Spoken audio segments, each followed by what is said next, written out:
તો વિદ્યાર્થી મિત્રો, આજે આપણે કેટલાક એમસીક્યુ ગણીશું જે આપણે લાસ્ટ લેક્ચર સુધી ટોપિક કવર કર્યા છે. એટલે કે આપણે સ્થિતિ ઉર્જાને લગતી થિયરીઓ જોઈ છે. સ્થિતિ ઉર્જા 2 વિદ્યુતભારોના તંત્ર માટે, 3 વિદ્યુતભારોના તંત્ર માટે, બાહ્ય ક્ષેત્ર વિનાની વાત કરી, બાહ્ય ક્ષેત્ર સહિત સ્થિતિ ઉર્જાનું સૂત્ર શું હોય તે જોયું, વિદ્યુત ક્ષેત્ર અને વિદ્યુત સ્થિતિમાન વચ્ચેનો સંબંધ આપણે જોયો છે. સ્થિતિ ઉર્જામાં ક્યારે ઘટાડો થાય, ક્યારે વધારો થાય, આકર્ષણ બળમાં શું થાય, અપાકર્ષણ બળમાં શું થાય, એટલે કે બે સજાતીય વિદ્યુતભારો એકબીજા તરફ ગતિ કરતા હોય તો શું થાય, બે વિજાતીય વિદ્યુતભારો એકબીજા તરફ ગતિ કરતા હોય તો શું થાય, સ્થિતિ ઉર્જામાં વધારો થાય કે ઘટાડો થાય, અચળ રહે, આ બધી વસ્તુઓ પર આપણે પ્રકાશ આપ્યો હતો. હવે આગળ આપણે ચર્ચા કરીશું કેટલાક એમસીક્યુની કે જેના અંદર ફરીથી આપણે સ્થિતિ ઉર્જાને લગતા કોયડાઓને સોલ્વ કરીશું, જેથી જેટલા ટૉપિક આપણે કવર કરી લીધા છે તેને લગતી કેટલીક માહિતી એમસીક્યુ સ્વરૂપે આપણને મળી જાય. બરાબર? ઓકે. તો પહેલો એમસીક્યુ છે, એમસીક્યુ નંબર 1. તમે જોઈ શકો છો કે એક ત્રિકોણ છે, સમબાજુ ત્રિકોણ છે, કેમ કે એની દરેક બાજુ 10 સેન્ટીમીટરની છે, અને આ સમબાજુ ત્રિકોણના દરેક શિરોબિંદુઓ પર ત્રિકોણના દરેક શિરોબિંદુઓ પર 10 માઇક્રોકુલમના વિદ્યુતભારો રહેલા છે. 10 માઇક્રોકુલમના વિદ્યુતભારો રહેલા છે. તો કહે છે કે આ તંત્રની કુલ સ્થિતિ ઉર્જા યુ કેટલી છે. એટલે રકમ તમારે સમજી લેવાની છે. આકૃતિમાંથી આપણે જોઈ શકીએ છીએ કે એક સમબાજુ ત્રિકોણ કેમ છે કે 10 સેન્ટીમીટરની બાજુઓ છે, એના દરેક શિરોબિંદુઓ પર સમાન વિદ્યુતભાર 10 માઇક્રોકુલમ જેટલો રહેલો છે. અને કહે છે કે આ તંત્રની કુલ સ્થિતિ ઉર્જા ગણો. તો મિત્રો યાદ કરો, સ્થિતિ ઉર્જા માટે આપણે ઉદાહરણ 4 ગણ્યું હતું, અને ઉદાહરણ 4માં આપણે વાર્તા એમ કહી હતી કે જુઓ, કોઈ પણ દાખલો એમસીક્યુ પૂછાશે તો એમાં આપણે સ્થિતિ ઉર્જા સોલ્વ કરવાની હશે, કુલ સ્થિતિ ઉર્જા મેળવવાની હશે તંત્રની, તો સૌ પ્રથમ આપણે જોવું પડશે કે ઉપરોક્ત તંત્રોમાં કેટલી જોડો બને છે વિદ્યુતભારની કેટલી જોડો બને છે. આ જોડ એટલે કે જે પેર્સ બને છે એ દરેક પેરની સ્થિતિ ઉર્જા શોધવી પડશે, અને દરેક સ્થિતિ ઉર્જાનો સરવાળો કરીશું ત્યારે આપણને તંત્રની કુલ સ્થિતિ ઉર્જા મળશે. બોલો, આટલા સુધી ચર્ચા કરી હતી કે નહીં? ઉદાહરણ 4માં આટલા સુધી ચર્ચા આપણે કરી હતી. બરાબર? તો તમને બધાને યાદ હશે કે જ્યારે પણ સ્થિતિ ઉર્જાને લગતો દાખલો હોય તો પહેલાં આપણે એ વિચારીશું કે તંત્રમાં કેટલી જોડો બને છે, પછી એ દરેક જોડોનો આપણે શું કરીશું, સ્થિતિ ઉર્જા શોધીને સરવાળો કરીશું. સમયસર જોઈન થઈ જવાનું મિત્રો. તો ચલો આ આકૃતિમાં જોઈએ તો કુલ ટોટલ 3 વિદ્યુતભારો છે, Q1, Q2 અને Q3. હવે આ ત્રણેય વિદ્યુતભારોથી બનેલો તંત્ર છે, આ એક ત્રિકોણ છે, અને તેમાં કુલ ટોટલ કેટલી જોડો બનશે આપણે વિચારીએ તો Q1 અને Q2ની એક જોડ બનશે, પછી Q1 અને Q3ની એક જોડ બનશે, 2 થઈ, અને Q2 અને Q3ની બનશે ત્રીજી, એટલે ટોટલ 3 જોડો બનશે. એના સિવાય વધારાની એક પણ જોડ બનશે નહીં. તમે તમારી જાતે પણ વિચારી શકો છો. શરૂ અહીંથી કરો, ગમે ત્યાંથી કરો જોડ બનાવવાની શરૂઆત. હું Q1 થી કરી તો કોઈ કહે કે સાહેબ મારે આ પહેલી બનાવી છે, બનાવી શકાય, એમાં કોઈ નંબર જરૂર નથી કે પહેલી અહીં જ બનાવો. બરાબર? પણ કુલ ટોટલ 3 જોડો બનશે. તો આ 3 જોડોની સ્થિતિ ઉર્જા પહેલાં શોધવી પડે અલગથી, અને પછી એનો કુલ ટોટલ સરવાળો કરવો પડે, ત્યારે તમને તંત્રની કુલ સ્થિતિ ઉર્જા મળતી હોય છે. તો મિત્રો આવી રીતના આપણે તંત્રની કુલ સ્થિતિ ઉર્જા શોધીશું. તો સૌપ્રથમ જુઓ, આપણે જોઈએ કે તંત્રની કુલ સ્થિતિ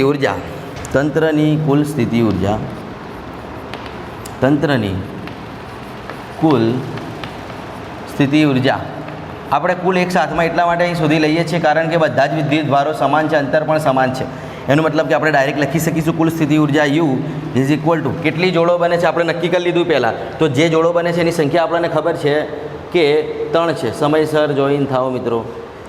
3 જોડો બને છે એટલે કે 3 ગુણ્યા 1 જોડનું સૂત્ર મૂકી દઈશું. તો સ્થિતિ ઉર્જાનું સૂત્ર છે આપણા પાસે બાહ્ય ક્ષેત્ર વિના, અહીંયા કોઈ બાહ્ય ક્ષેત્ર નથી, એટલે આ 3 વિદ્યુતભારોને અનંત અંતરેથી લાવ્યા હશે તો આપણા પાસે સૂત્ર છે કે Q1 Q2 બાય R12.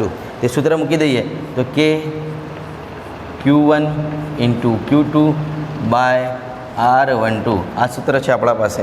કેમ કે કુલ ટોટલ 3 જોડો છે, એટલે અહીંયા બધી વિસ્તૃતમાં માહિતી લખવાની ના હોય, આપણને ખબર પડી જાય. આકૃતિ પરથી 3 જોડો બને છે એટલે 3 ગુણ્યા 1 જોડ માટેનું સૂત્ર વાપરી દો, જેમ ઉદાહરણ 4માં કરી દીધું. હવે કિંમત મૂકી દો અને જવાબ લઈ આવો. તો U ઇઝ ઇક્વલ ટુ 3 ગુણ્યા Kની કિંમત હોય 9 ગુણ્યા 10⁹. Q1 અને Q2 છે આપણા પાસે 10 માઇક્રોકુલમ, એટલે કે 10 ગુણ્યા 10⁻6, અને બીજા માટે પણ હોય 10 ગુણ્યા 10⁻6, કેમ કે સમાન 10 માઇક્રોકુલમના વિદ્યુતભારો છે. છેદમાં r12 એટલે કે અંતર કેટલું છે તો 10 સેન્ટીમીટર એટલે કે 10 × 10⁻². ચલો સાદુરૂપ આપો જોઈએ મિત્રો. કેલ્ક્યુલેટર વડે તમે જવાબ બોલો, મને કહો જવાબ બોલો. ચલો આનું કેટલું આવશે મિત્રો? ફટાફટ જવાબ કહીશું. કેટલા? 27. Very good. 27 જૂલ સાદુરૂપ આપવાનું છે દરેક જણે. યુ બરાબર 27 જૂલ. તો આવી રીતના આપણે કોઈપણ તંત્રની કુલ સ્થિતિ ઉર્જા શોધી શકીએ. આ બિલકુલ સરળ પ્રશ્ન કહી શકાય. આને બિલકુલ સરળ પ્રશ્ન કહી શકાય, કારણ કે અહીંયા જેટલા પણ વિદ્યુત ભારો હતા એ બધા જ વિદ્યુત ભારો સમાન મૂલ્યના છે. સાથે સાથે દરેક વિદ્યુત ભારો વચ્ચેનું અંતર પણ સમાન છે. એનો મતલબ કે જેટલી જોડો બનશે એ દરેક જોડોનો વિચાર કરી અને આપણે એની સંખ્યા વડે ગુણી નાખીશું. એટલે સિમ્પલ એક જ સૂત્રમાં, એક જ સ્ટેપમાં આપણો જવાબ આવી જાય. જો કદાચ બધા વિદ્યુત ભારો જુદા જુદા હોત તો આપણે જુદી જુદી કિંમતો, જુદા જુદા સૂત્રો મૂકવા પડતા, સરવાળો કરવો પડતો અને આવું બધું કરવું પડતું, અંતર જુદા જુદા હોત તો અલગ અલગ શોધવા બાદ આપણે કુલ ટોટલ મેળવી શકતા. પણ અહીંયા એકદમ સિમ્પલ વાત કરી નાખી છે. વિદ્યુત ભારો પણ સમાન છે, અંતર પણ સમાન છે, એટલે કે ફટાફટ એનું કામ તમામ થઈ જાય. હવે નેક્સ્ટ દાખલો છે. એમાં તમે જોઈ શકો છો એક સમઘન છે, ક્યુબ છે. સમઘન એના અંદર પણ આપણે કહી શકીએ દરેક બાજુઓ સમાન હોય. માની લો કે સમઘનની દરેક બાજુનું માપ બી છે, બી જેટલું સમાન છે. બધી જ બાજુમાંનું માપ બી છે એવું માની લો, બરાબર. તો કહે છે કે જો સમઘનના બધા જ શિરોબિંદુઓ પર એટલે 8 હોય, 8 શિરોબિંદુ પર -q વિદ્યુત ભાર હોય તો કેન્દ્ર પર રહેલા +q વિદ્યુત ભાર માટે આપણે શું શોધવાનું છે? તો તંત્રની કુલ સ્થિતિ ઉર્જા આપણે શોધવાની છે, બરાબર. તો અહીંયા શું કરીશું? કેન્દ્ર પર +q વિદ્યુત ભાર રહેલો છે અને 8 શિરોબિંદુ જે છે એના ઉપર -q છે. તો અહીંયા પણ સિમ્પલ આપણને ખબર પડી જાય, જેમ આ દાખલામાં ક્લિયર આપણે સમજ્યું હતું કે અહીંયા પણ દરેક શિરોબિંદુ --q છે અને કેન્દ્ર પર +q છે. મતલબ જેટલી પણ જોડો બનશે એ બધી -q+q બધી જોડોમાં એક માઇનસ હશે, એક પ્લસ હશે, એક માઇનસ હશે, એક પ્લસ હશે, એક માઇનસ હશે, એક પ્લસ હશે. એના સિવાય વધારાની કોઈ જોડ બનવાની નથી અને અંતર પણ બધાનું સમાન હશે, કેમ કે સમઘન છે ને. તો સમઘનના દરેક શિરોબિંદુ, સમઘન એટલે આપણો રૂમ માની લો, આપણો રૂમ છે એ એક સમઘન છે, બધી જે દિવાલો સમાન છે એવું માની લેવાનું, બરાબર. તો હવે આ સમઘન હોય તો આ દરેક એના શિરોબિંદુઓ થાય કેટલા હોય? તો 8 હોય ઉપર નીચેના ગણીએ તો, અને વચ્ચે એક +q વિદ્યુત ભાર છે, આ બધા પર -q વિદ્યુત ભાર છે એવું માની. તો આ બધા જ શિરોબિંદુઓથી આ વચ્ચે રહેલા +q સુધીનું અંતર સમાન હોય, કેમ કે સમઘન છે. મતલબ અંતર આપણને ઇનડાયરેક્ટલી ખબર પડી જશે. વિદ્યુત ભારો આપ્યા છે, અંતર છે અને કુલ સ્થિતિ ઉર્જા શોધવાનું કહે છે. એટલે આપણા પાસે એક જ વસ્તુ હોવી જોઈએ, કેટલી જોડો બને છે. અને અહીંયા વિચારવાની કોઈ જરૂર નથી કેટલી જોડો બનશે. 8 જોડો બનશે, કારણ કે શિરોબિંદુ 8 છે અને બધા પર -q વિદ્યુત ભાર છે અને એની +q સાથે જોડો બનાવવાની છે. 8 જોડો એટલા માટે બનશે, જોડો વધારે બનતી પણ 8 એટલા માટે કારણ કે આપણને ચોખ્ખું કીધું છે કે +q વિદ્યુત ભાર સાથે, તો ફક્ત જોડ +q સાથે જ બનાવવાની. તો -q થી +q, -q થી +q, -q થી +q, -q થી +q આવા બધા જ શિરોબિંદુની જોડ બનશે. 8 જોડો બનશે, +q સાથે જોડ બનાવવાની છે. આ -q થી -q ની જોડ નથી બનાવવાની. એટલે ફક્ત આપણે +q વિદ્યુત ભાર માટે જે જોડ બનાવવાની છે એ ટોટલ 8 જોડો બનશે એવું આપણે કહી શકીએ, બરાબર. તો આપણને આ સમઘનની 8 જોડો બને છે એવું આપણે નક્કી કરી લીધું, કેમ કે આપણે કેન્દ્ર પરના વિદ્યુત ભાર માટે વાત કરીએ છીએ, બરાબર. તો આ કેન્દ્ર પરનો +q વિદ્યુત ભાર સાથે આ -q પહેલો શિરોબિંદુ, બીજો, ત્રીજો, ચોથો, પાંચમો, છઠ્ઠો, સાતમો, આઠમો, 8 શિરોબિંદુ પર રહેલા -q જોડ બનાવશે અને એક દરેક જોડોની સ્થિતિ ઉર્જા શોધી તેમનો કુલ ટોટલ આપણે જો સરવાળો કરીએ તો મળતી કુલ સ્થિતિ ઉર્જા આપણને મળી જાય, બરાબર. તો નક્કી થઈ ગયું 8 જોડો બને છે, ઓકે ક્લિયર. હવે શું ખૂટે છે? વિદ્યુત ભારો છે અને જોડો પણ મળી ગઈ. હવે બાકી રહ્યું તો ફક્ત અંતર. શું બાકી રહ્યું? તો અંતર. હવે દરેક શિરોબિંદુથી +q એટલે કે કેન્દ્ર સુધીનું અંતર કેવી રીતના શોધવાનું? તો તમે જાણો છો કે ચોરસ માટે, ચોરસ હોય સામાન્ય ચોરસ, તો એના વિકર્ણની લંબાઈ √2a છે, આપણે જાણીએ છીએ. ચોરસ માટે તેના વિકર્ણની લંબાઈ √2a હોય છે. તો આવા સમઘન માટે પણ તમે યાદ રાખો કે તેના વિકર્ણની લંબાઈ √3b હોય. અહીંયા બાજુનું માપ b છે ને એટલે b, એ આપો નામ તે. ચોરસ માટે √2 યાદ રાખવાનું અને સમઘન માટે √3 યાદ રાખવાનું. તો સંપૂર્ણ વિકર્ણની લંબાઈ √3 × એક બાજુનું માપ એટલે કે b હોય તો b, a હોય તો a. તો તેનાથી આ તો અડધું જ અંતર થાય ને. આ કેટલું અંતર થાય? અડધું. આ કેટલું અંતર થાય? અડધું અંતર થાય ને, બરાબર. એનો મતલબ કે સંપૂર્ણ બાજુની લંબાઈ √3b છે તો અડધું થાય √3b/2, કેમ કે અંતર આપણે જરૂરથી શોધવું પડશે. તો આપણે લખીએ કે સમઘનના વિકર્ણની લંબાઈ, યાદ રાખવાનું સમઘન માટે વિકર્ણની લંબાઈ હોય √3 × એક બાજુનું માપ, અહીંયા એક બાજુનું માપ b આપ્યું છે આપણને એટલે √3b આવું આપણે કહી શકીએ. માટે દરેક શિરોબિંદુથી કેન્દ્ર સુધીનું અંતર એનાથી અડધું હોય. ઓકે, તો આપણે કહી શકીએ એનાથી અડધું એટલે કે √3b/2. ઓકે, આપણને અંતર પણ બની ગયું શિરોબિંદુથી +q વિદ્યુતભારનું એટલે કે કેન્દ્રનું. હવે જોડો કેટલી બને છે એ પણ આપણને ખબર છે, 8 જોડો બને છે. તો તંત્રની આપણને સ્થિતિ ઉર્જા મળી જશે. તો લખીએ માટે કુલ સ્થિતિ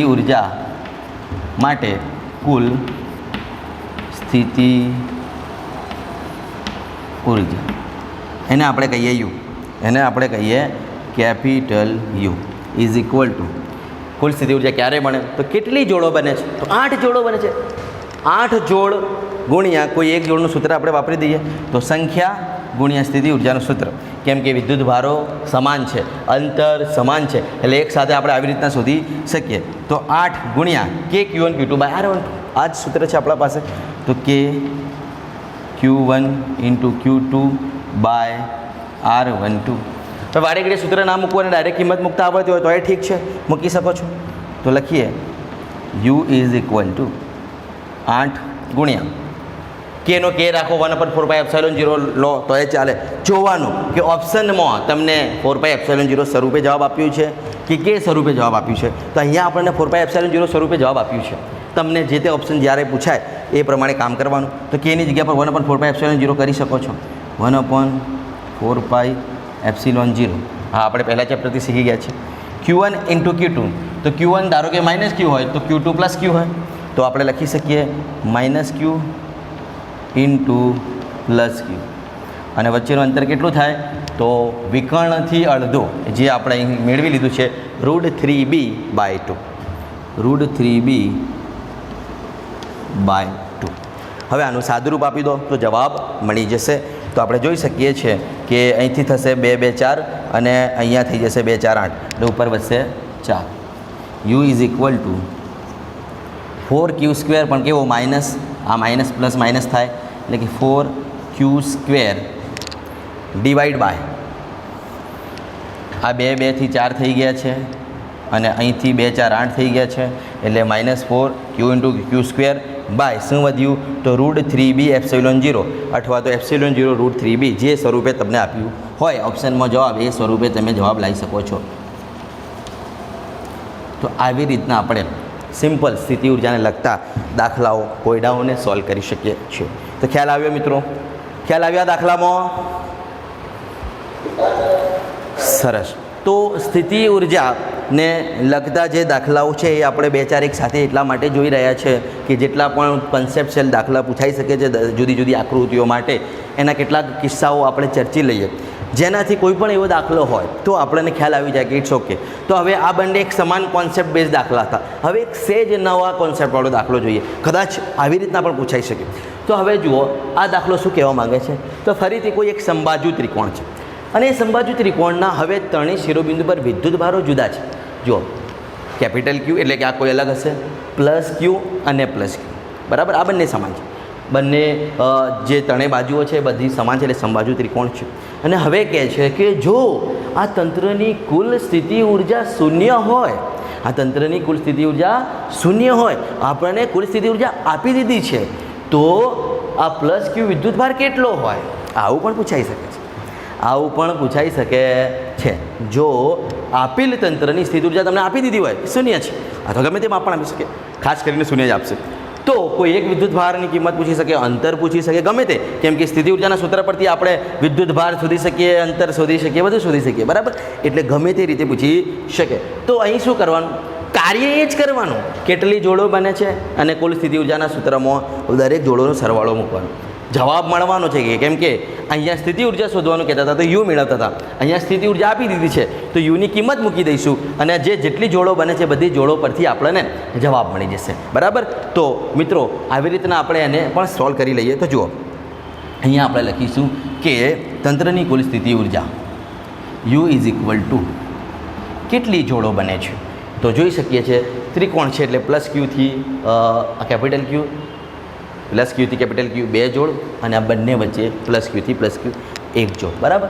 તો ચલો જેટલી જોડો બને છે એ આપણે બનાવી દઈએ અને એમના અંતરો આપણે આપેલા છે એ અંતરોની કિંમત મૂકીએ એટલે સ્થિતિ ઉર્જાના સૂત્રને કમ્પ્લીટ કરી દીધું કહેવાય. તો પહેલી જોડ બનશે ક્યુ અને પ્લસ ક્યુની.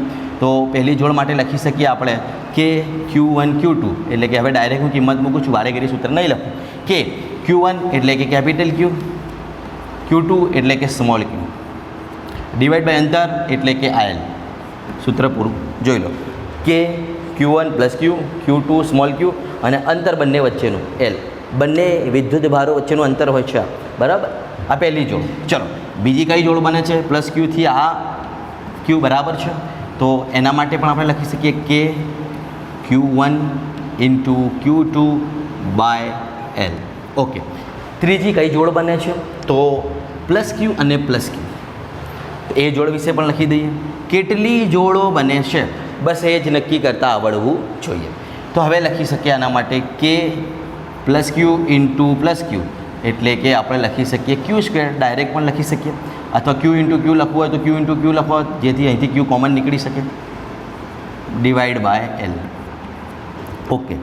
હવે આ થઈ ગઈ તંત્રની કુલ સ્થિતિ ઉર્જાનું સૂત્ર. પણ એ તો શૂન્ય છે. તો જવાબ અહીંયા લખી શકીએ કે ભાઈ આ સ્થિતિ ઉર્જા તો શૂન્ય છે એટલે શૂન્ય ઇઝ ઇક્વલ ટુ શું કોમન નીકળે છે તો કે. ઓકે. બીજું L બરાબર છે. ત્રીજું સ્મોલ ક્યુ.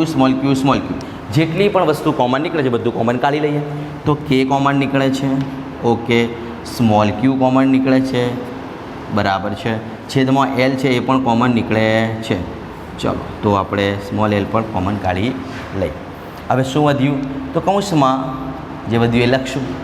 તો અહીંયાથી કે ક્યુ બાય L કોમન નીકળી ગયું એટલે પ્લસ ક્યુ વધશે. બરાબર.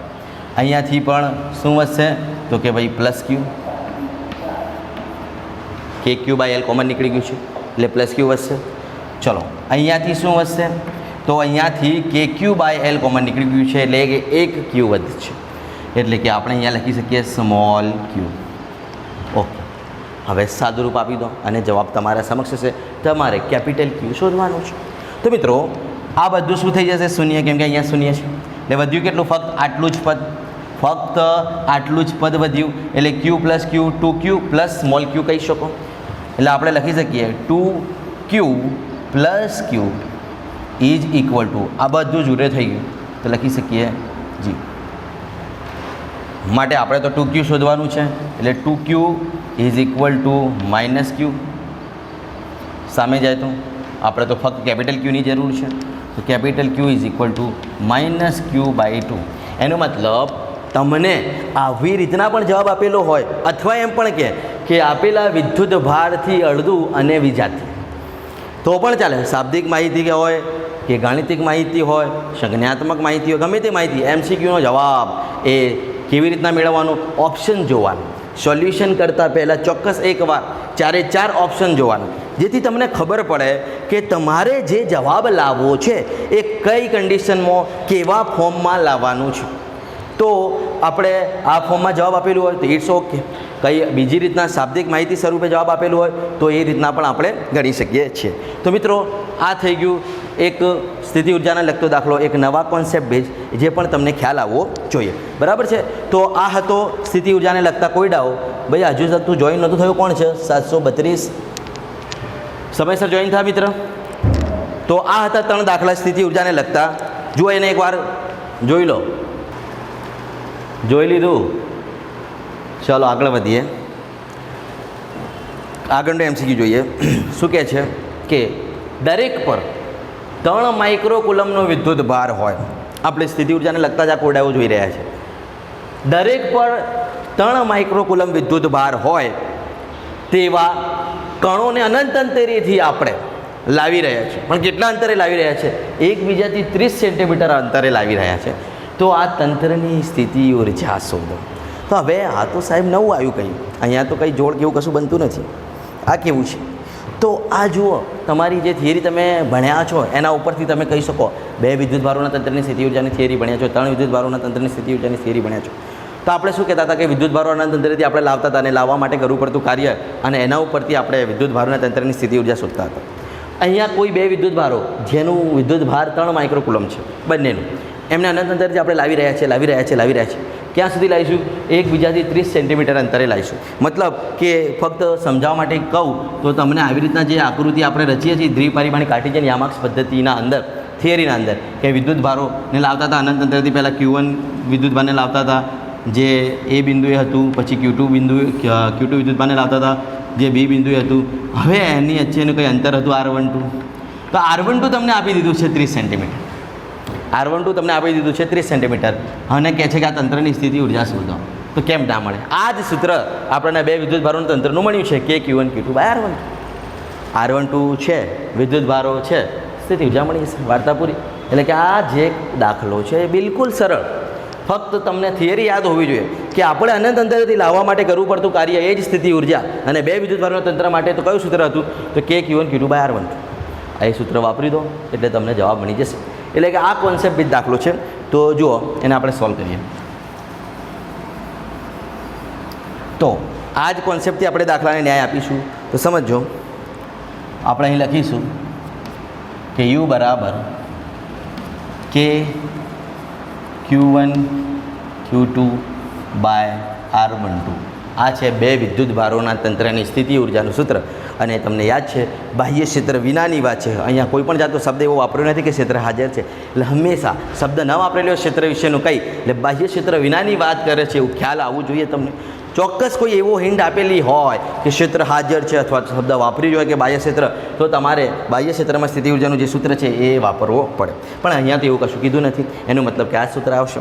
એમાં આપણે કિંમતો મૂકીએ. ચલો, તો આપણે અહીંયા કહી શકીએ કે Q1 Q2 એટલે 3 માઇક્રોકુલમ છે. R12 જે છે એ અંતર 30 સેન્ટીમીટર છે. બધાની કિંમતો મૂકી દઈએ. K એટલે 9 × 10⁹ બરાબર છે. તો કિંમતો મૂકતા આપણને અહીંયા જવાબ મળશે 9 × 10⁹. Q1 જે છે એ 3 માઇક્રોકુલમ, Q2 પણ 3 માઇક્રોકુલમ, એટલે 3 × 10⁻⁶. Q2 પણ 3 × 10⁻⁶. છેદમાં R12 30 સેન્ટીમીટર છે, એટલે કે 30 × 10⁻². તો આનો જવાબ કેટલો આવશે? બોલો મિત્રો. ચલો જવાબ બોલો. આનો કેટલો આવશે? 0.70. ફરીથી એકવાર 0.270 બરાબર. 0.270 જૂલ. આ તમને મળી ગઈ તંત્રની સ્થિતિ ઉર્જા જે તમને માંગી હતી, જે તમને માંગેલ છે. તો મિત્રો, આ દાખલો પણ સ્થિતિ ઉર્જાને લગતો હતો, પરંતુ આ બધા કરતાં જુદો. અહીંયા આપણે જોડો બનાવીને એવી આકૃતિ આપેલી હોય, વિદ્યુત ભારો ઘણા બધા આપેલા હોય, તો કેટલી જોડો બની છે બધું નક્કી કરવું પડશે. પરંતુ આવી રીતના કોઈ એક કોન્સેપ્ટ બેઝ, થિયરી બેઝ આ દાખલો કહેવાય, તો આ થિયરી પરથી આપણે સોલ્વ કરવું પડશે. એવો ને એવો બીજો દાખલો કેવી રીતના પૂછાઈ શકે એ જુઓ. તો હવે જુઓ, આ જ કોન્સેપ્ટ બેઝ દાખલો છે પણ સહેજ જુદો. 12 માઇક્રોકુલમ અને 8 માઇક્રોકુલમ. અહીંયા પણ 2 વિદ્યુત ભારો આપી દીધા છે, એમના મૂલ્યો જુદા જુદા છે. આ બંને વિદ્યુત ભારો પહેલાં 10 સેન્ટીમીટર અંતરે છે, પછી તેમને 4 સેન્ટીમીટર અંતરે લાવવામાં આવે છે. તો 10 સેન્ટીમીટરથી 4 સેન્ટીમીટર સુધી લાવવા માટે શું કહે છે? કરવું પડતું કાર્ય શોધો. એનો મતલબ આગળની વાત પૂરી છે. આગળની વાત એટલે કે જે અત્યારે હું ચર્ચા કરી હતી કે અનંત અંતરેથી આવી ગયા છે. ક્યાં આવી ગયા છે? 10 સેન્ટીમીટર અંતરે આવી ગયા છે. હવે એમને 10 થી 4 સુધી લાવવાના છે. બરાબર. તો પહેલાં બંને વચ્ચે 10 સેન્ટીમીટર અંતર હતું, હવે 4 સેન્ટીમીટર થઈ જશે. મતલબ કે સૂત્ર તો આ જ છે. સૂત્ર તો આ જ છે, પરંતુ અહીંયા હવે કોઈ 2 સ્થાનો વચ્ચેની વાત છે.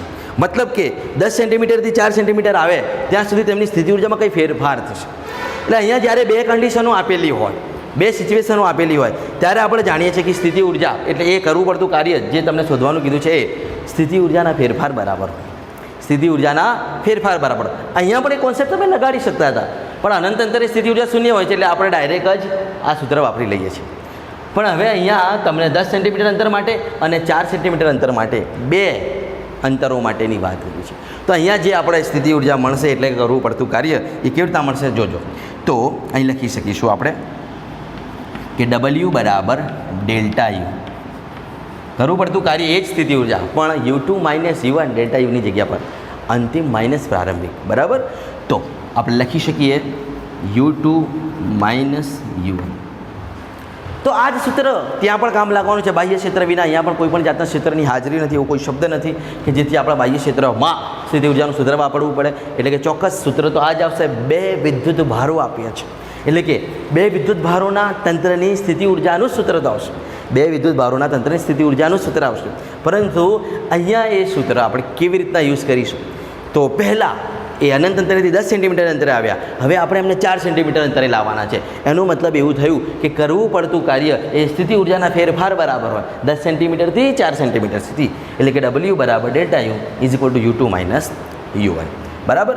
તો U2 એટલે શું? તો જ્યારે U2 એટલે કે અંતિમ કિસ્સો, બીજો કિસ્સો. તો બીજા કિસ્સામાં ક્યાં હતા? 4 સેન્ટીમીટર અંતરે. અને U1 એટલે કયો કિસ્સો? પહેલો કિસ્સો. તો પહેલા કિસ્સામાં ક્યાં હતા? તો કે 10 સેન્ટીમીટર અંતરે. તો બંને માટે તમે કિંમતો મૂકો અને જવાબ લાવો. તો જુઓ કેવી રીતના જવાબ આવશે એનું.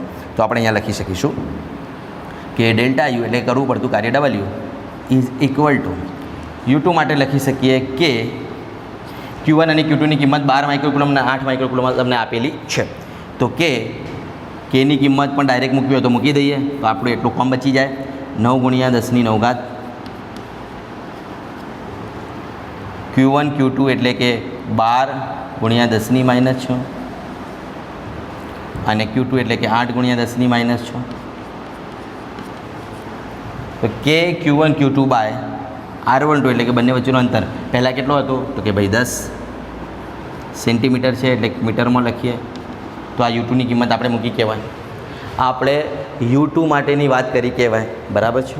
માઇનસ U1ની વાત કરીએ, U1ની વાત કરીએ તો ફરીથી એ જ કિંમતો આવશે. કોઈ એમ કરે કે ડાયરેક્ટ કોમન કાઢીને લખે તોય ચાલે. હું દરેક સાદુરૂપ આપું છું. તો અહીંયા પણ કે Q1 Q2 બાય R12 એટલે કે એટલે કે 9 ગુણ્યા 10⁹. ફરીથી Q1 અને Q2ની કિંમત લખીએ તો હું ડાયરેક્ટ હવે લખી શકું 12 ગુણ્યા 8 કેટલા થાય? 12 8 96 થાય. તો 96 ગુણ્યા 10⁻6 અને -6 એટલે -12 એ 10⁻6 કેટલું થશે ભાઈ? બોલો. -12 જ થશે ને? -6 ને -6 -12. ઓકે. માઇનસ માઇનસ પ્લસ થાય અહીંયા. અલા થાય માઇનસ માઇનસ પ્લસ થાય. લે માઇનસ માઇનસ પ્લસ.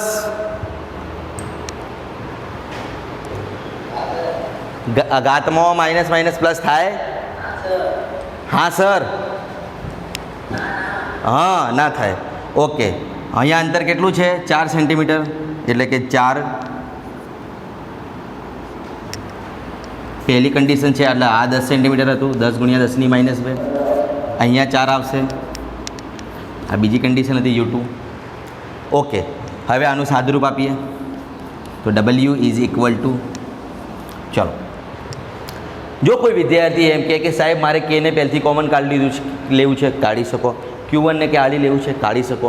Q2 ને પહેલથી કોમન કાઢી લેવું છે તો કાઢી શકો. ડાયરેક્ટ અંદર અંતરો મૂકો ચાલે. ડાયરેક્ટ અંદર અંતરો મૂકો તો ચાલે. પરંતુ અહીંયા આપણે દરેક રાશિઓ એટલા માટે મૂકી છે કે તમારે એમ પણ કિંમત સાદુરૂપમાં કેલ્ક્યુલેટરમાં મૂકવી જ પડશે. એટલે અહીંથી જોઈને મૂકો તો તમને ફાવે. ઓકે. તો ચલો સાદુરૂપ આપો. આ U2 એટલે કે જ્યારે આપણે બીજા કિસ્સાની વાત કરતા હોઈએ એટલે કે 10 સેન્ટીમીટરથી 4 સેન્ટીમીટર આવતો હોય તો U2 માટેની કિંમતો મૂકવાની. અને પહેલાં 10 સેન્ટીમીટર અંતરે હતા ત્યારે કઈ કિંમતો આવશે એ આપણને ખ્યાલ હોવું જોઈએ કે U2 કોણ અને U1 કોણ. તો U2 એટલે મિત્રો અંતિમ સ્થિતિ અને U1 એટલે કે પ્રારંભિક સ્થિતિ. તો પ્રારંભિક સ્થિતિ એ 10 સેન્ટીમીટર અંતરે હતા અને અંતિમ સ્થિતિ એ 4 સેન્ટીમીટર અંતરે આવે છે. તો અહીંયા 4 આવશે, અહીંયા 10 આવશે. ચલો બોલો જવાબ બોલો. ચલો ફટાફટ. 12.96 ટોટલ જવાબ બોલો છો ને? ટોટલ 12.96. ઓકે. તો W બરાબર 12.96 જૂલ ટોટલ આન્સર છે. ટોટલ સાદુરૂપ આપીને મારા પાસે જગ્યા ઓછી છે, તમારે અલગ અલગ આનું અલગ કરી માઇનસ કરી શકો. પણ MCQ છે એટલે એટલી બધી ચિંતા નહીં કે બધી જ ગણતરી બતાવવી પડશે. તમારે તો રફ વર્ક જ કરવાનું છે. ફટાફટ આન્સર લાવતા આવડવું જોઈએ. તો મિત્રો સ્થિતિ ઉર્જાને લગતા ટોટલ અહીંયા આપણે 5 દાખલા ગણ્યા છે. એ પાંચેમાં આપણે અલગ અલગ પદ્ધતિ, અહીંયા આકૃતિ પરથી કેટલી જોડો બને છે, અહીંયા પણ કેટલી જોડો બને છે, એક ત્રિકોણ એક સમઘનની વાત કરી. આ બંનેમાં કન્સેપ્ટ મળતું જોડતું હતું. પછી આ પણ આકૃતિવાળો દાખલો પણ અહીંયા કન્સેપ્ટ જુદો વાપર્યો. પછી આ શાબ્દિક માહિતી પરથી થિયોરિકલ કોન્સેપ્ટ વાળો દાખલો પણ આપણે જોયો. તો આ જે 5 દાખલા છે પહેલાં એના માટેની ગણતરી આપણે કરી લઈશું. પછી આગળ દાખલા જોઈએ. તો ચલો, લખાઈ ગયું હશે હવે તમારે. એક વસ્તુ જે અહીંયા સુધારવાની હતી, અહીંયા પાઈ બાકી હતું, એ પાઈ વધારાનું આવશે જે આપણે લખવાનું બાકી છે, કેમ કે આપણે 4 કેન્સલ કર્યું હતું, પાઈ બાકી હતું, એટલે પાઈ ઉમેરી દેજો. બરાબર. પાછો કહેતો સાહેબ ઓપ્શનમાં તો આવો જવાબ જ નથી, કદાચ કોઈ બાજુ જોવા મળી જશે. તો આ વાત કરી આપણે સીધી ઉર્જાને લગતા દાખલાઓની. એક દાખલો બીજો જોઈએ. બીજો કેવી રીતના પૂછાય છે સ્થિતિ ઉર્જાને લગતો દાખલો. આપણે બધા જ જુદા જુદા દાખલાઓને જોઈ લઈએ, જેથી એવો ગમે તે દાખલો પૂછાય તમને આવડવો જોઈએ. તો જો એ શું કહે છે ની રકમ હું બોલું છું, તમારે સાંભળવાની છે કે 2 સમાન વિદ્યુતભારો Q વચ્ચેનું અંતર 2a છે. 2 વિદ્યુતભારો તમને આપી દીધા છે, તમને વચ્ચેનું અંતર 2a છે, સમાન વિદ્યુતભારો છે. અને કહે છે કે આ બંને વિદ્યુતભારોને જોડતી રેખાની મધ્યમાં -2q વિદ્યુતભાર મૂકતા આ તંત્રની વિદ્યુત સ્થિતિ ઉર્જા શોધ. તો પહેલાં તો આપણને જે કહે છે રકમ એ સાથે સાથે આપણે કયો નંબર આવ્યો? 6. આકૃતિ પરથી સમજીએ કે 2 વિદ્યુતભારો સમાન વિદ્યુતભારો, એટલે કે એક Q અને બીજો પણ +Q. આ બંને +Q વિદ્યુતભાર છે. +Q એકબીજાથી 2a જેટલા અંતરે છે. ઓકે. હવે કહે છે કે આ બંને વિદ્યુતભારોને જોડતી રેખાના મધ્યમાં -2q વિદ્યુતભાર મૂકી દેવામાં આવે. તો ચલો અહીંયા આપણે -2q વિદ્યુતભાર મૂકી દઈએ. મધ્યમાં, બિલકુલ મધ્યમાં -2q. એનો મતલબ કે અહીંયાથી અંતર કેટલું થઈ જાય? a. અને અહીંયાથી પણ a. તો કે આ તંત્રની કુલ સ્થિતિ ઉર્જા શું? તો બસ વાર્તા તો એ જ આપણે જે આગળ કહેતા આવીએ છીએ કે તંત્રની કુલ સ્થિતિ ઉર્જા શોધવી હોય, આકૃતિ આપી હોય એટલે પહેલાં જ આપણને ખબર પડવી જોઈએ કેટલી જોડો બને છે. કેટલી જોડો બને છે તો જોઈ લો કેટલી જોડો બનશે. તો +Q સાથે -2Qની પહેલી જોડ બનશે, આ +Q સાથે -2Qની બીજી જોડ બનશે, અને ત્રીજી આ બંનેની બનશે +Q થી +Q. એટલે કે ટોટલ અહીંયા પણ 3 જોડો બને છે. બીજી કોઈ જોડ બને છે વધારાની? તો કે ના, આટલી જોડો બને ને સાહેબ, 3 જ બને. +Q થી -2Q 1, +Q થી -2Q 2 અને 2 +Qની આજુબાજુની 3 જોડો બને છે. હા, 3 પાછા અંતર જો અહીંયા 2a છે, અહીંયા a છે, અહીંયા a છે, મતલબ કે 3 આપણે લખવી પડશે. 3 ગુણ્યા કરીને અહીંયા લખતા એમ નહીં લખાય. બરાબર. તો કુલ સ્થિતિ ઉર્જા હવે લખીએ. અહીં તંત્રની કુલ સ્થિતિ ઉર્જા, તંત્રની કુલ સ્થિતિ ઉર્જા U = શું લખીશું? તો પહેલી કઈ જોડ બને છે? તમારે જે જોડ પહેલી વિચાર્યું હોય, તમારે આ બંનેની જોડ વિચાર્યું હોય, આ બંનેની કે આ ગમે તે જોડ પહેલી, બીજી, ત્રીજી તમે લખી શકો છો. એટલે હવે સૂત્ર મૂક્યા વગર ડાયરેક્ટ આપણે કિંમતો મૂકીએ તો વધુ સારું, જેથી જલ્દી આપણે સોલ્વ કરી શકીએ. તો આપણે જો સૂત્ર છે KQ1 Q2/R12, એમાંથી K તો બધામાં આવશે એટલે K કોમન કાઢી શકો પહેલાં તો. બીજી વસ્તુ ભલે બાદમાં કોમન કાઢો, એટલે પહેલાં તો K કોમન કાઢી લેવાનું છે. ઓકે, K કોમન આપણે કાઢી લીધું. એક Q પણ કોમન કાઢવું હોય તો કાઢી શકાય, પરંતુ પછી આપણે અંદર કિંમતો મૂકવામાં તમને ખબર પડે ના પડે એટલે આપણે પહેલાં કિંમતો મૂકી દઈએ, પછી કોમન કાઢીશું. છે K તો બધામાં હશે એટલે કોમન કાઢી લીધું છે. ચલો પહેલાં આ જોડનો વિચાર કરીએ. તો Q1 અને Q2 અને અંતર છે a. તો Q1 અને આને કહીએ Q2 અને અંતર છે a. બરાબર. ઓકે, ચલો બીજી આ જોડ વિચારી લઈએ. તો પ્લસ ફરીથી Q1 અને Q2, આને Q1 કહો, આને Q2 કહો, ચાલો. એટલે Q1 Q2 અને અહીંયા પણ અંતર છે a. ઓકે, ત્રીજી આ જોડ વિચારી લઈએ. K તો આપણે કોમન કાઢી લીધું છે. બરાબર. Q1 Q2 અને અંતર છે 2a, એટલે Q × Q અને અંતર છે 2. ઓકે, ચલો હવે શું કોમન નીકળે છે જુઓ. તો U = K તો આપણે પહેલેથી જ કોમન કાઢી લીધું છે. હવે નીકળશે સ્મોલ q. ઓકે, બીજો પણ અહીંયા Q નીકળી શકે તો કે ચોક્કસ નીકળી શકે. ઓકે, છેદમાં એ કોમન નીકળી શકે તો કે હા નીકળી શકે. બધું કોમન કાઢી લઈએ તો જો Q × Q એટલે કે K હતું જ કોમન, Q અને Q એટલે Q². ઓકે, છેદમાં એ અને એ, હા તો સ્મોલ એ પણ કોમન નીકળી શકે. શું વધ્યું અંદર તો જુઓ ક્યુ ઇન્ટુ ક્યુ તો કોમન નીકળી ગયા છે એટલે અહીંયા વધે -2. ઓકે, તે જ પ્રમાણે અહીંયા પણ સોરી -2 બરાબર છે. અહીંયા પણ ક્યુ અને ક્યુ તો કોમન નીકળી ગયા છે પણ અહીંયા વધે -2.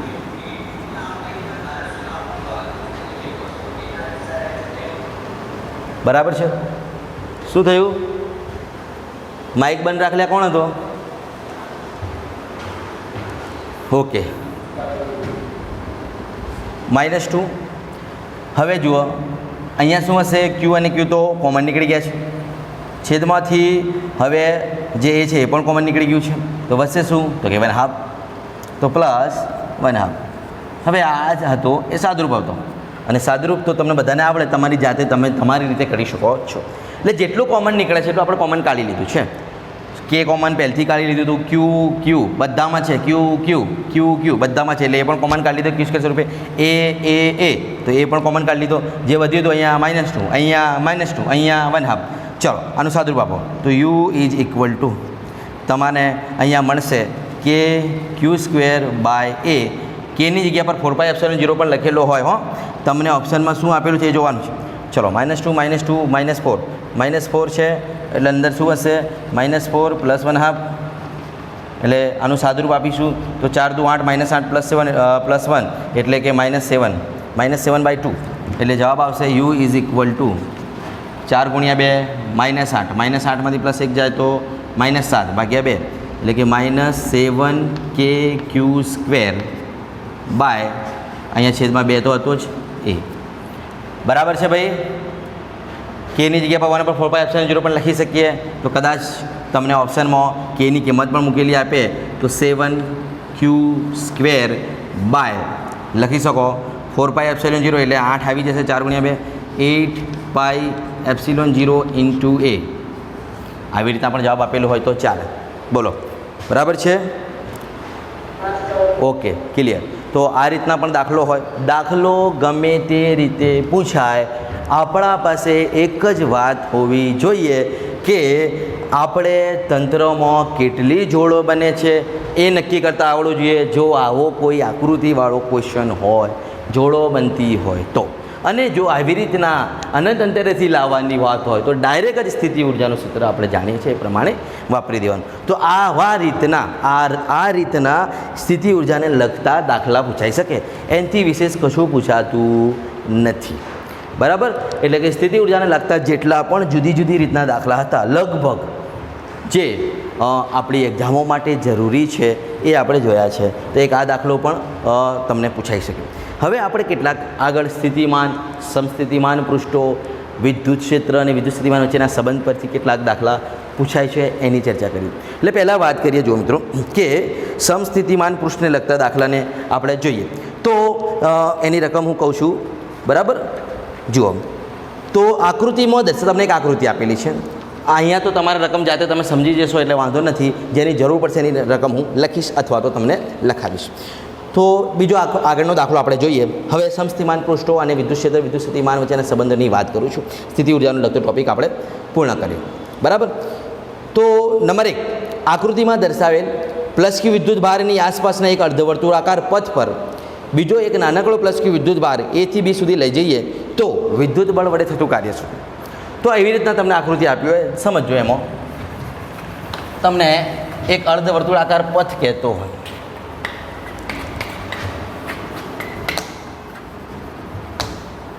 સમજો અહીંયા શું કહે છે આકૃતિ.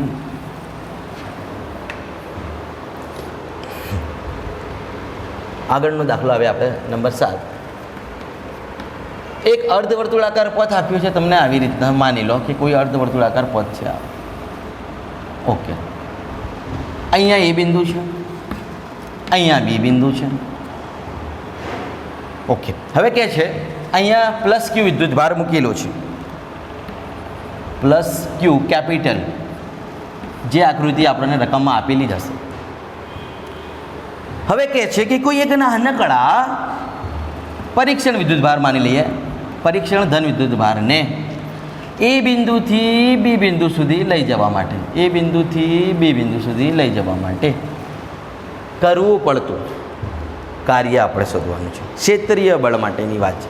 વિદ્યુત ક્ષેત્રના લીધે આપણે જાણીએ છીએ કે ક્ષેત્રીય બળ અહીંયા કઈ બાજુ હશે. તો આ દાખલો પહેલાં તો કયા કોન્સેપ્ટ બેઝ છે આપણને ખ્યાલ આવવો જોઈએ. અહીંયા જે કરવું પડતું કાર્ય શોધ્યું છે એ આપણે કેવી રીતના શોધીશું. તો પહેલાં તો તમે જુઓ તો વચ્ચે જે કેન્દ્ર પર +q વિદ્યુત ભાર આપ્યું છે એ કોઈ એકલ વિદ્યુત ભાર છે અને એકલ વિદ્યુત ભાર માટે સમસ્થિતિમાન પૃષ્ઠો કેવા હોય આપણે આગળ આકૃતિઓ ભણી ગયા છે. તો તમને કદાચ યાદ હશે કે આ ધારો કે +q વિદ્યુત ભાર છે સમજો, તો એનું વિદ્યુત ક્ષેત્ર તમને જાણો છો કે વિદ્યુત ક્ષેત્ર રેખામાં બહાર નીકળતી દિશામાં હોય એટલે કે આ વિદ્યુત ક્ષેત્રની દિશા હોય આવી રીતના. અને આપણે એકલ વિદ્યુત ભારના સમસ્થિતિમાન પૃષ્ઠોમાં આવું કીધું હતું કે વિદ્યુત ભારને કેન્દ્ર તરીકે લઈ અને આપણે સમકેન્દ્રીય ગોળાકાર પૃષ્ઠો વિચારી શકીએ. ધારો કે r ત્રિજ્યાનું સમકેન્દ્રીય પૃષ્ઠ વિચારીએ, એ જ પ્રમાણે બીજો પણ વિચારી શકાય,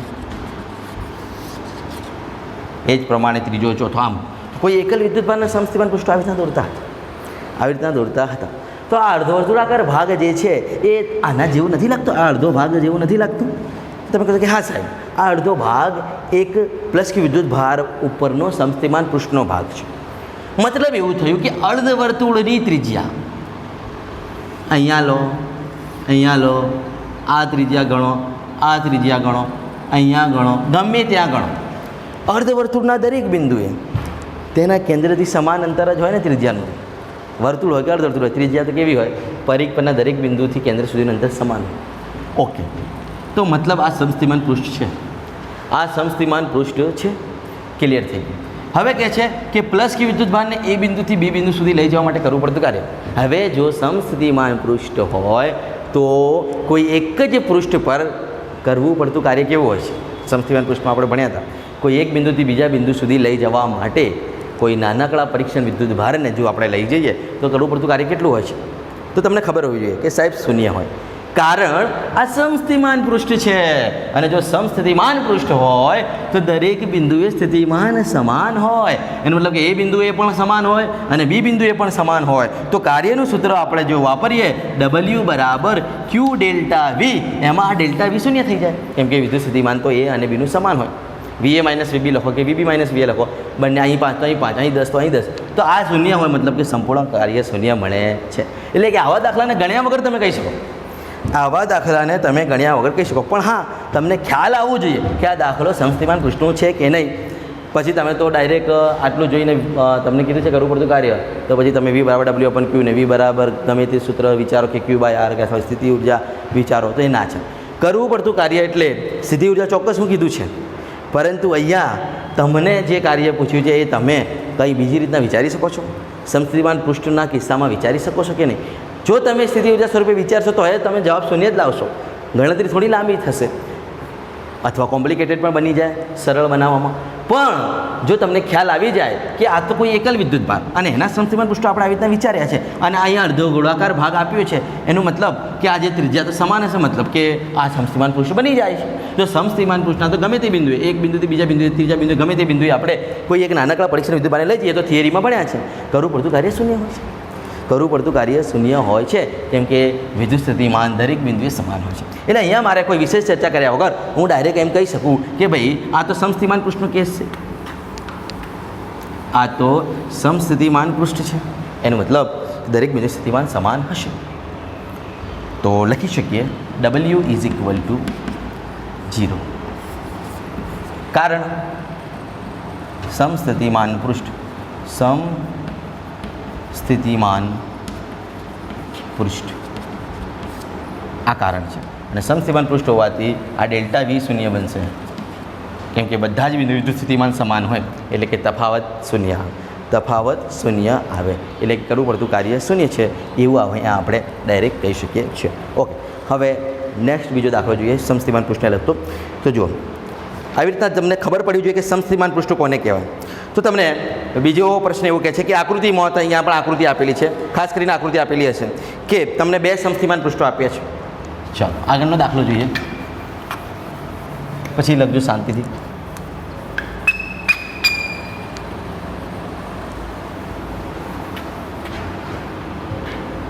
ઓકે, આગળની આકૃતિ એવી કહે છે કે તમને વિદ્યુત ક્ષેત્રની દિશા આપી છે અને 2 સમસ્થિતિમાન પૃષ્ઠો દોરી આપ્યા છે. દાખલા કયો આવ્યો? નંબર 8. આ વિદ્યુત ક્ષેત્રની દિશા છે એ સદિશ, અને આપણે જાણીએ છીએ કે સમસ્થિમાન પૃષ્ઠો હંમેશા તેને લંબ હોય, મતલબ કે આ ગોળાકાર ભાગની ત્રિજ્યા હોય એવું પણ માની શકાય, બરાબર. અને સમસ્થિમાન પૃષ્ઠો એના ઉપર આપણે આવી રીતના દોરી શકીએ.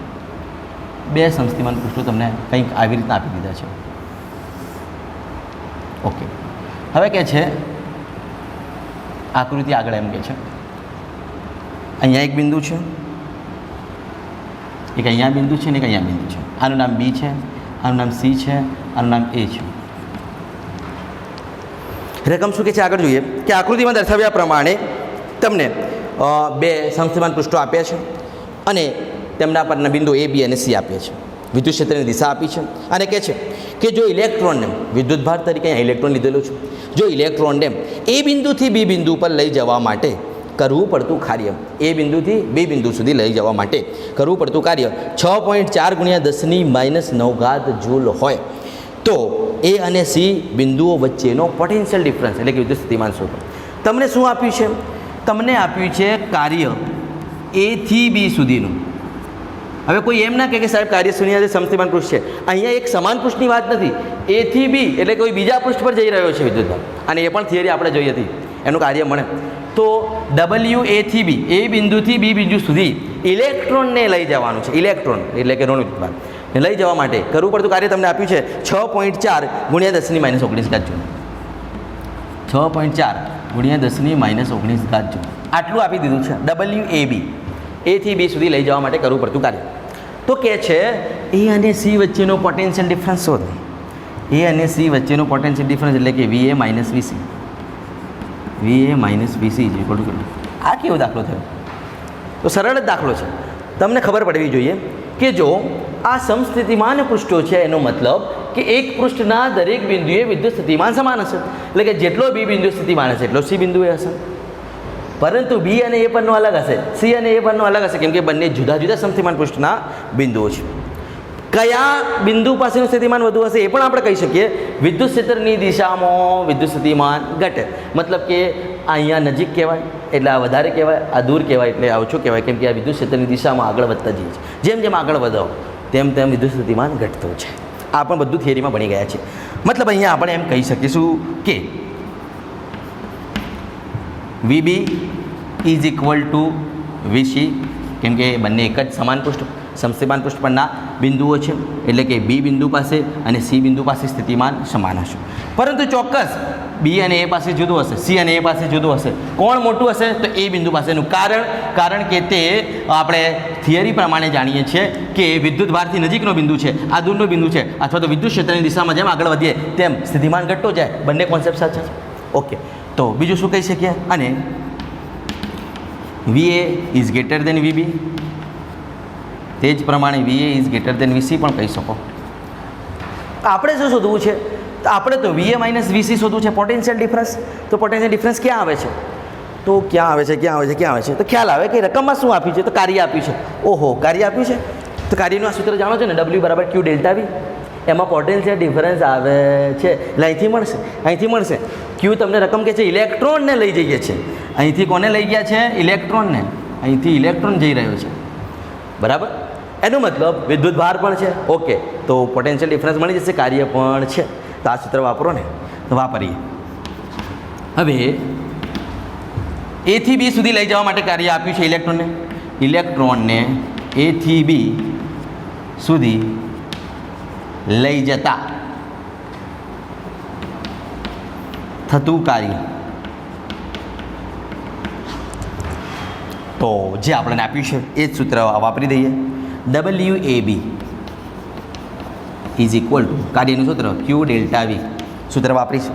એમાં WABની કિંમત છે તો કે હા છે, તો લખીએ WABની જગ્યા પર 6.4 × 10⁻⁹ જૂલ. Q શું છે? તો ઇલેક્ટ્રોનનો વિદ્યુત ભાર શું હોય? તો -1.6 × 10⁻⁹. ∆V શું? તો કાર્ય ક્યાંથી ક્યાં થઈ રહ્યું છે? તો એ થી બી, મતલબ કે એ બંને બિંદુઓ વચ્ચેનો વિદ્યુત સ્થિતિમાનનો તફાવત. એટલે અહીંયા આપણે લખી શકીએ VA - VB. ઓહો, આપણે તો VA - VC શોધવું છે. અલ્યા તો ઉપર શરત જો ને વીબી અને વીસી સરખા છે તો બીની જગ્યા પર સી લખી દે તો તને વીએ માઇનસ વીસી મળી જશે. એટલે બધી વસ્તુ ડાયરેક્ટ આપેલી ના હોય, તમને જે આપ્યું છે એ જ પ્રોસેસ કરો, એમાં જ તમને જે માંગેલું છે કંઈક ને કંઈક મળશે. તો શરત આ જે આપણે વાપરી છે ઉપર કે વીબી અને વીસી સરખા છે એ હવે અહીંયા વાપરો. તો વીબીની જગ્યા પર વીસી લખી દો તો તમને જે માંગ્યું છે વીએ માઇનસ વીસી એ અહીંથી સૂત્ર કરતાં બની જશે. તો જો અહીંયા લખું છું, હવે અહીંયા લખું છું તો શું લખી શકું? તો 6.4 ગુણ્યા 10⁻−19 ઇઝ ઇક્વલ ટુ 1.6 ગુણ્યા 10⁻−19 અને અહીંયા લખી શકું વીએ માઇનસ વીસી. કેમ? કારણ વીબી અને વીસી કેવા છે? સરખા. જે ઉપર પણ આપણે શરત લખી દીધી છે. હવે આને સૂત્રનો કરતાં બનાવી લો. તો માટે VA minus VC is equal to આ જતો રહે છેદમાં, એટલે કે 6.4 ગુણ્યા 10⁻−19 ભાગ્યા 1.6 ગુણ્યા 10⁻−19. બોલો કેટલો જવાબ આવશે? બોલો કેટલો જવાબ આવશે?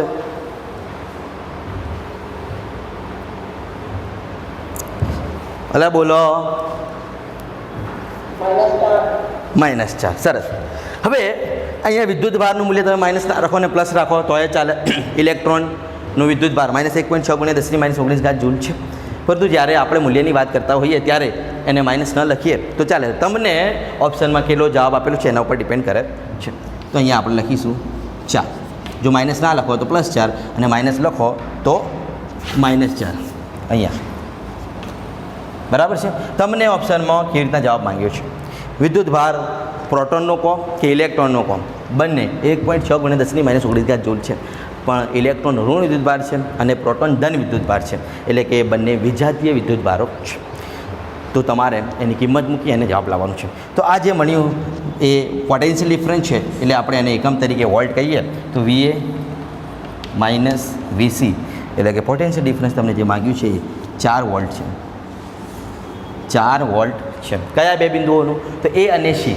એ અને સી કેવી રીતના મળી ગયું? એ અને બીનું કાર્ય આપ્યું હતું, તે કાર્યના સૂત્રમાંથી વીએ માઇનસ વીબીમાં આપણે વીબીની જગ્યા પર વીસી લખી દીધું. કારણ કે આપણે જાણીએ છીએ કે સમસ્થિતિમાન પૃષ્ઠના કોઈ એક પૃષ્ઠ પરના દરેક બિંદુએ સ્થિતિમાન સમાન હોય, પરંતુ બે જુદા જુદા પૃષ્ઠ પરના બિંદુઓએ વિદ્યુત સ્થિતિમાન જુદું જુદું હોય. ઓકે.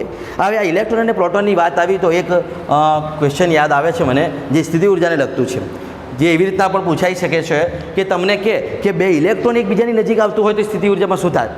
વધારો થાય કે ઘટાડો થાય? અથવા તો એક ઇલેક્ટ્રોન એક પ્રોટોન એકબીજાની નજીક આવી રહ્યો હોય તો શું થાય? તો એ માટે તમને લાસ્ટ લેક્ચરમાં પણ કીધું હતું ને આજે ફરીથી કહું છું, જો ભૂલી ગયા હો તો યાદ કરી લેજો કે અપાકર્ષણ બળમાં સ્થિતિ ઉર્જા વધે અને આકર્ષણ હોય તો ઘટે. તો જોવાનું, ઇલેક્ટ્રોન અને ઇલેક્ટ્રોન હોય મતલબ કે બે સજાતીય વિદ્યુત ભારો છે, એકબીજા તરફ આવતા હોય તો શું થાય? અપાકર્ષણ થાય. તો સ્થિતિ ઉર્જામાં શું થશે? વધારો. અને ઇલેક્ટ્રોન અને પ્રોટોન હોય તો શું થાય? આકર્ષણ બળ લાગે, એટલે સ્થિતિ ઉર્જામાં શું થાય? ઘટાડો.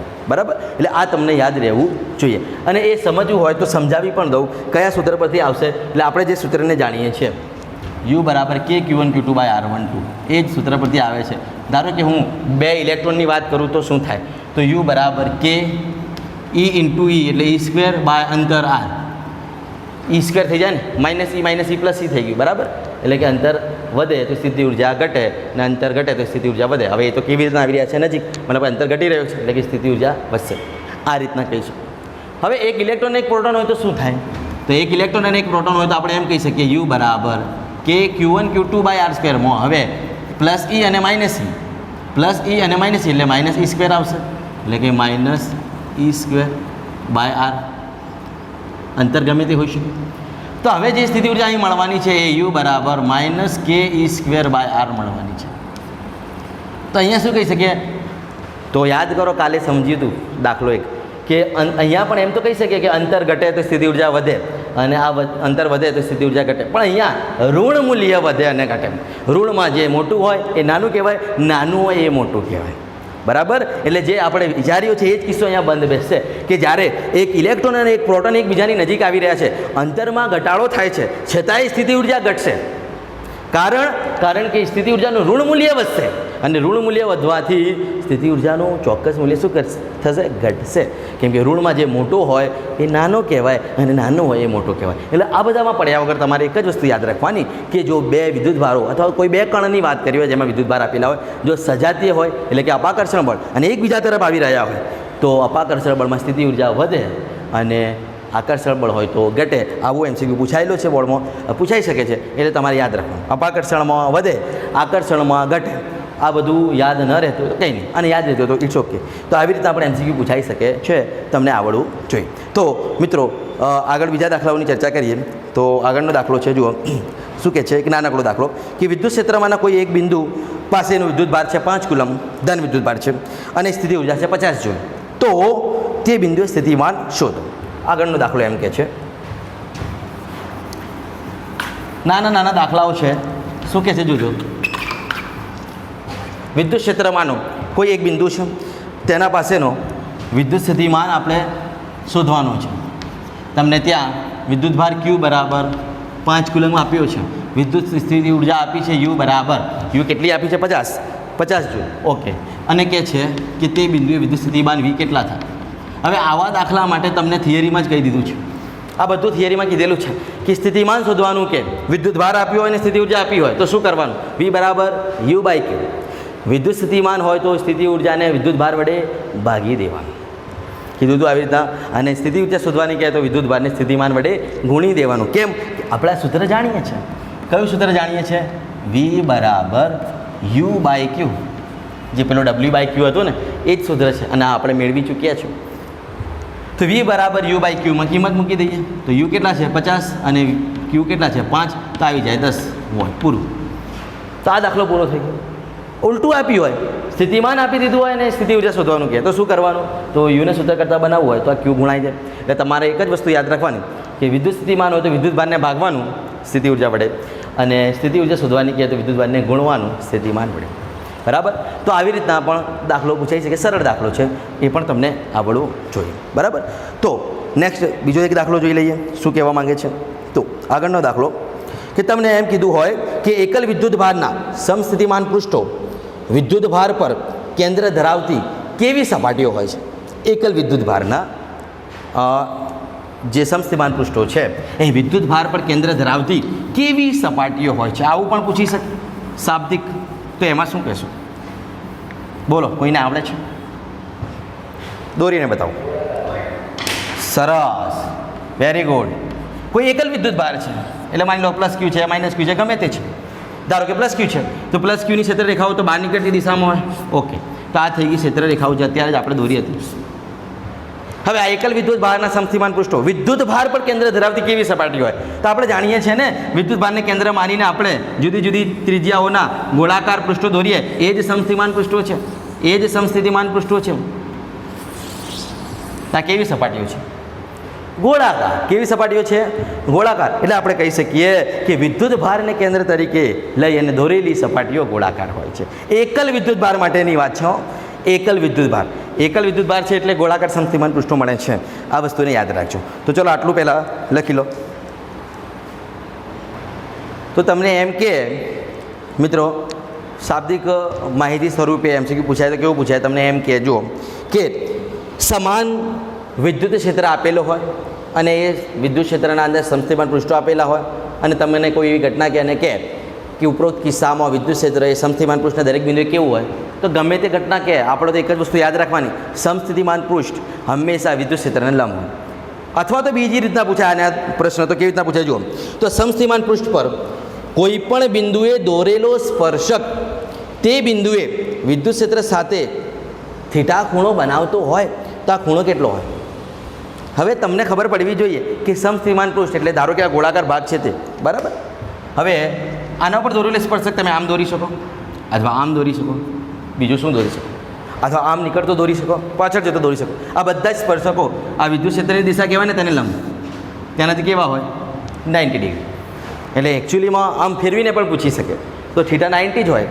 સ્પર્શક અને ત્રિજ્યા હંમેશા લંબ હોય એ તમે જાણો છો. તો આ ગોળાની આ ત્રિજ્યા કહેવાય અને સ્પર્શક હંમેશા લંબ હોય. આપણે ધોરણ 11થી ભણતા આવ્યા છે. એટલે આવી રીતના પણ ઇનડાયરેક્ટલી પૂછી શકે. એટલે એક વસ્તુ આ પણ તમને ખ્યાલ હોવી જોઈએ. બરાબર છે. બીજું, જેમ આપણે આગળ ચર્ચા કર્યા કે આ કાર્ય શૂન્ય હોય છે એક જ સમસ્થિતિમાન પૃષ્ઠ પર બે બિંદુઓ વચ્ચેનું, તો એ આવી રીતના આકૃતિ પરથી પૂછી શકે અથવા શબ્દોમાં પૂછી શકે. તો એમ પૂછે કે સમસ્થિતિમાન પૃષ્ઠ પર એકમ ધન વિદ્યુત ભારને એક્સ જેટલું અંતર અથવા તો સ્થાનાંતર કરાવવા માટે કરવું પડતું કાર્ય. તો આ તો થિયરીમાં જ ભણી ગયા છે કે કોઈ એક સમસ્થિતિમાન પૃષ્ઠ પરના એક બિંદુથી બીજા બિંદુ સુધી કોઈ એકમ વિદ્યુત ભારને લઈ જઈએ, એક્સ જેટલું લઈ જાઓ, ગમે એટલું લઈ જાઓ, જે આપણે સ્થાનાંતર કરાવીએ એમાં કાર્ય કેટલું થાય? તો શૂન્ય થાય, કારણ કે બંને જે બિંદુઓ છે એ બંને બિંદુઓ પાસે સ્થિતિમાન સમાન હોય, કારણ કે એક જ પૃષ્ઠ પરના છે. અને સમસ્થિતિમાન પૃષ્ઠ કોઈ એક સમાન પૃષ્ઠ પરના એક બધા બિંદુઓ પાસે વિદ્યુત સ્થિતિમાન સમાન હોય છે, એટલે કે ડેલ્ટા વી શૂન્ય બની જાય, એટલે કાર્ય શૂન્ય બની જાય. એટલે તમને આવી રીતના પણ પૂછાઈ શકે છે. બીજું કહું તો તમને શું કે સમાન વિદ્યુત ક્ષેત્રની દિશામાં જેમ આગળ વધીએ તેમ સ્થિતિમાન કેવું થાય? તો આ બધી જ વસ્તુઓ હું તમને કહેતો જ રહું છું ચાલુ થિયરીમાં કે વિદ્યુત ક્ષેત્રની દિશામાં જેમ આગળ વધીએ તેમ સ્થિતિમાન શું થાય? ઘટતું જાય. તો અહીંયા એ જ પૂછે છે ને કે સમાન વિદ્યુત ક્ષેત્રની દિશામાં વિદ્યુત સ્થિતિમાન કેવું થાય? તો ઘટે. વિરુદ્ધ દિશામાં વધે. આ બધું થિયરિકલ આવી રીતના આપણે એમસીક્યુ પૂછાઈ શકે છે. તો મિત્રો આવા એમસીક્યુનું ધ્યાન રાખજો, બરાબર. તો આજનો લેક્ચરનો સમય આપણો પૂર્ણ થયો છે, તો આટલા સુધી રાખીએ છીએ. હવે કાલે એટલે આવતા લેક્ચરમાં આપણે આગળનું ટૉપિક ચલાવીશું, ડાયપોલ માટેની સ્થિતિ ઉર્જાનું ટૉપિક ચલાવીશું. આટલા સુધીની વાત પૂરી થઈ એમસીક્યુમાં. હવે મળીશું આપણે નેક્સ્ટ લેક્ચરમાં.